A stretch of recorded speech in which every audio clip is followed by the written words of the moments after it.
Before we start, warning. Spoilers ahead. Today, I'm going to explain a 2019 Korean mystery thriller movie called The Culprit. This movie tells the story of a man seeking retribution for his murdered wife. When he cannot rely on the police investigation, the husband, Young-hoon, takes matters into his own hand to track his wife's killer. But, instead of justice, a dark truth is waiting for him at the end of his investigation. Make sure to watch until the end to uncover the bitter truth Young-hoon found out. The story starts with Jun-sung, which is Young-hoon's best friend, running towards Young-hoon's apartment, only to find out that the apartment has been turned into a murder scene with many policemen and detectives doing an investigation. He enters the apartment and sees a lady on a bed, covered in blood, lifeless. Shocked by the scene he sees, he becomes petrified. After gaining back his senses, he tries to search for his best friend. But a detective casts him out from the murder scene. Outside the apartment, he finds his best friend, Young-hoon, crying and mourning. The lifeless lady inside the apartment turns out to be Young-hoon's wife, killed by an unknown person. 2 weeks after the incident, the police arrested Jun-sung. They found his hair at the crime scene. Young-hoon cannot believe it, he is his best friend. They hang out multiple times at his apartment, which can explain why his hair is at the crime scene. The police say that they found the hair at the blood pool near the victim's mouth, which makes them believe that he was present at the time of the murder. Jun-sung's wife, Dae-yeon, also cannot believe what the police said. But she cannot prove that his husband was at home at the time of the murder because she was at her sister's house at that time. The CCTV around the crime scene also could not give much information because it was raining heavily that night. Moreover, the police found text messages on Jun-sung's phone. The last person that contacted the victim was Jun-sung. Because Dae-yeon is also a suspect, they interrogate her alone. While interrogating her, the police said that the evidence tells that this might be a love affair case. They also say that they cannot find the victim's phone and the killer might be someone close with the victim. Dae-yeon does not believe it, because despite his husband being close with the victim during college, he is the one who fixed the victim with Young-hoon.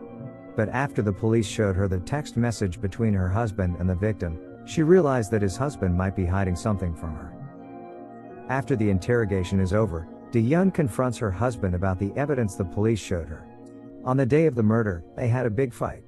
It turns out that after that fight, Jun-sung went to meet the victim. Jun-sung says that he just went there to ask for a piece of advice since they are close. He saw someone suspicious there, but he also says to not tell anyone about it, not even to his lawyer, because it will just confirm that he was present at the murder scene. He begs Dae-yeon to trust him and reassure her that it is not what it looks like. Some time has passed, it's now 5 months after the murder. Young-hoon gets a call from the police. They ask them to come to the police station to pick up his wife's personal belongings. The murder case has been closed, and Jun-sung has been officially convicted as the murderer by the court.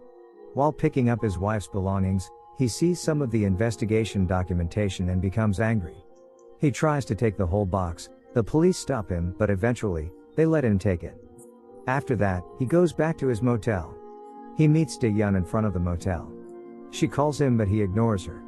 She knocks on his door and begs to let her speak to him. She has been trying to meet him at his apartment, but he never went back home after the incident. He finally let her in. She begs Young-hoon to testify for Jun-sung in court for his appeal. But he hesitated, he doesn't know what to think anymore. He has been thinking about this for the past 5 months, but he still can't decide what to believe. Dae-yeon begs him again and cries. Young-hoon becomes frustrated, he might lose his wife and his best friend now. He might still think that Jun-sung is innocent, but he cannot prove it. Dae-yeon pushes him more but he becomes angry and casts her out. Young-hoon finally decided to go back to his home. His apartment is untouched since the day of the murder. The furniture inside is still in a mess. His wife's bloodstain still remains on the floor and on the bed. He cleans up the apartment, tidies up the furniture, scrubs the blood on the floor, and cleans the bed. He cannot bear his emotion and sobs. On the next day, he goes to a nearby mini-market to get some boxes. On the way back, he sees Dae-yeon is waiting to pick up her daughter from kindergarten. For some reason, she has an argument with the other moms. When her daughter comes, one of the other moms hits her daughter.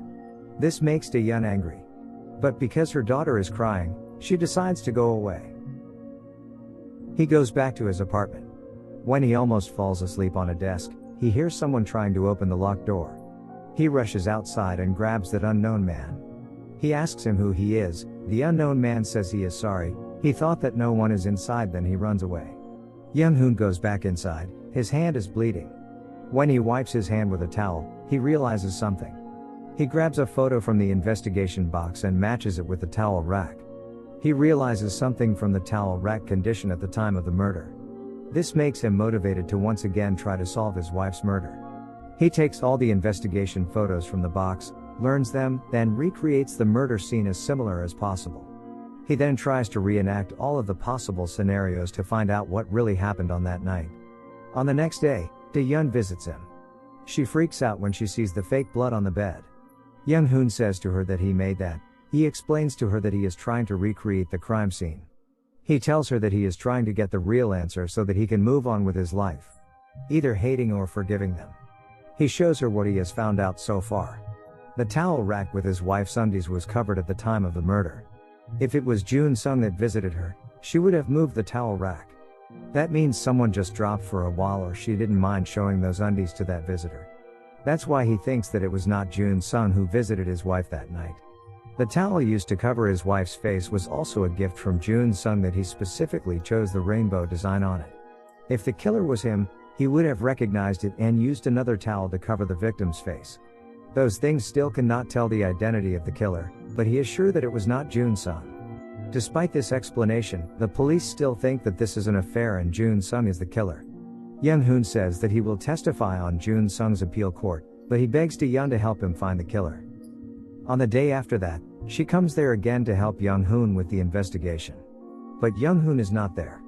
She calls him and he says that he will be there shortly. Dae-yeon searches all the files and cabinets to see what Young-hoon has found out so far. She opens a cabinet and finds a phone.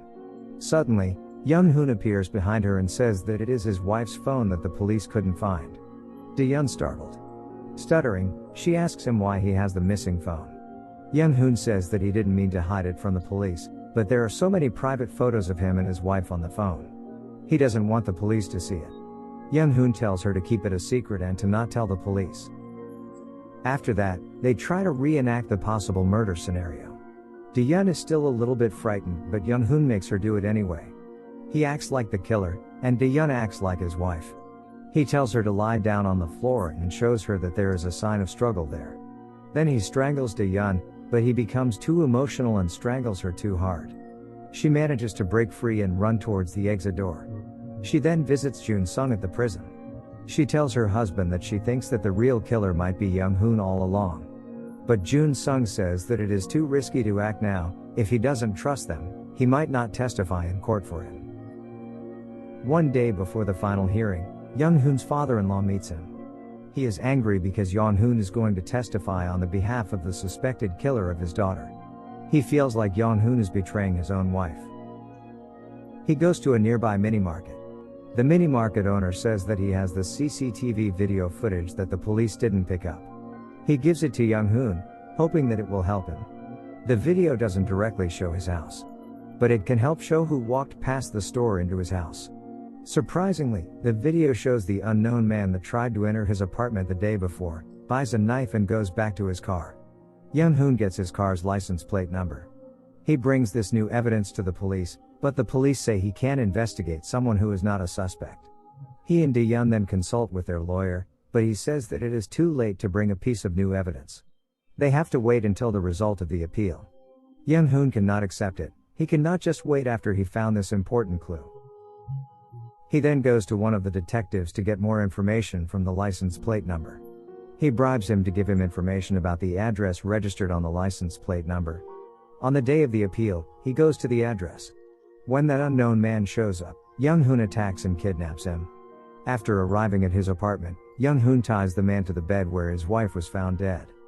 When that unknown man wakes up, he asks him a bunch of questions. Young-hoon then hits him repeatedly to force him to answer his question. But he didn't give the answer that he needed. Young-hoon then tapes the man's mouth, grabs a hammer, then crushes the man's knee. The man cries in pain. Suddenly, someone is knocking on the door. It is Dae-yeon. She comes to see Young-hoon because he didn't show up at the appeal. When Young-hoon opens the door, she hears someone scream. She runs to the bedroom and recognizes him as the man from the CCTV. She asks Young Hoon whether he got something useful from him. But the man hasn't said anything that they hoped for yet.